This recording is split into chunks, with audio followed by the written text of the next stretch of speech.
Ah, Chang, Chip, may hindi ako sinasabi sa inyo. Ano?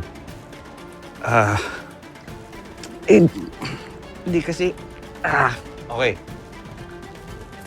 Plano kasi namin yun. Ha? Oo, ako nagsabi sa kanya na magbangkil siya tapos sadyain niya magpahuli. Nang sa ganon, malalaman natin kung saan talaga dinadala ng mga kidnappers yung mga atubaw na dinadakip nila. Malaman natin kung saan yung kuta nila. Oo. Ginawa mo yun? Oo. Oo.